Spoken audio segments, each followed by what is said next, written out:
Okay, our top story this week, the 77th Annual Emmy Awards were all about first-timers.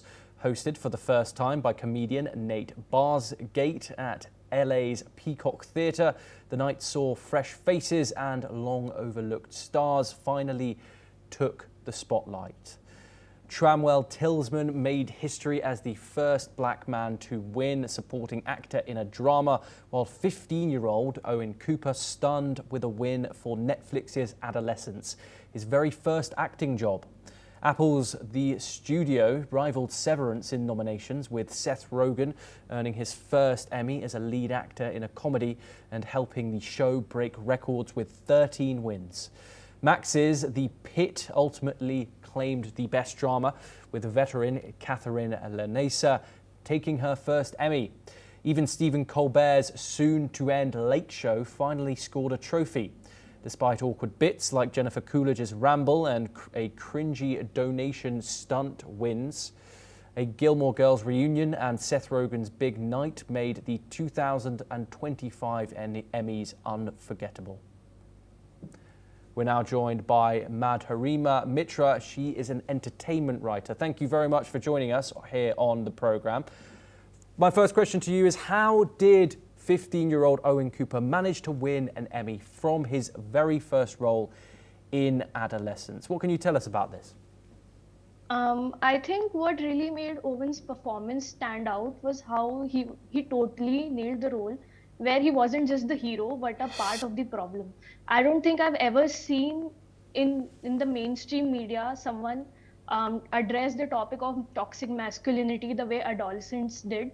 And when we see such young child actors start off, they're either playing black or white roles, but his role was really complex. And you don't see it creep up on you when it really does in the third episode, and you're just like, what just happened, in like the most insane way possible. And that one scene take was amazing. You see so many nuanced actors spend their entire careers not going that way, but he did it as his first acting job, and people take years of experience to pull something like that off, and he did it with such an ease, so it was no wonder that he was the youngest Emmy winner in that category. Yes, do stay with us. We have some further news, huge news this week. Hollywood mourns the passing of legendary actor and director Robert Redford at 89. Known for classics like Butch Cassidy and Ordinary People, Redford founded the Sundance Institute and was a passionate environmentalist, leaving a powerful legacy in film and culture. Let's have a look at this report. Robert Redford, seen here in his iconic role as the Sundance Kid alongside Paul Newman in 1969, became a household name with his rugged charm and boyish grin. His performance in All the President's Men captured the spirit of American journalism during the Watergate era, showcasing his ability to merge star power with substance. As a director, Redford made his mark with Ordinary People in 1980, which won 4 Academy Awards, including Best Director and Best Picture. Through the Sundance Institute and Festival, he gave rise to a generation of filmmakers, including Quentin Tarantino, Ryan Coogler, and Chloe Zhao.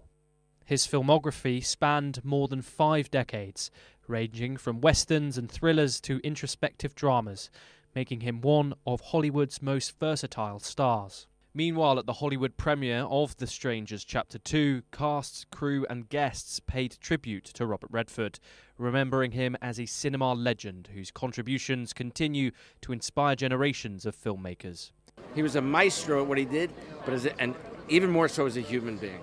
If you really look at the sum of a life of Robert Redford, he set out, he achieved, and he gave back, and he spread his vision everywhere. So it's a big loss.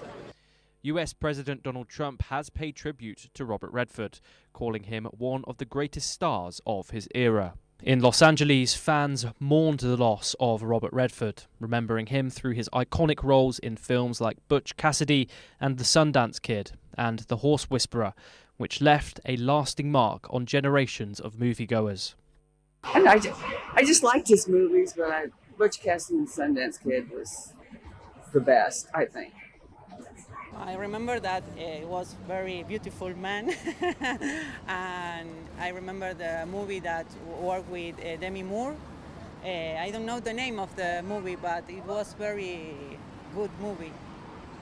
In his final years, Redford was celebrated not just as a movie star, but as a cultural force who shaped cinema, inspired environmental action, and elevated independent film. Bureau Report, NewsX World. We stay in the world of entertainment, of course, where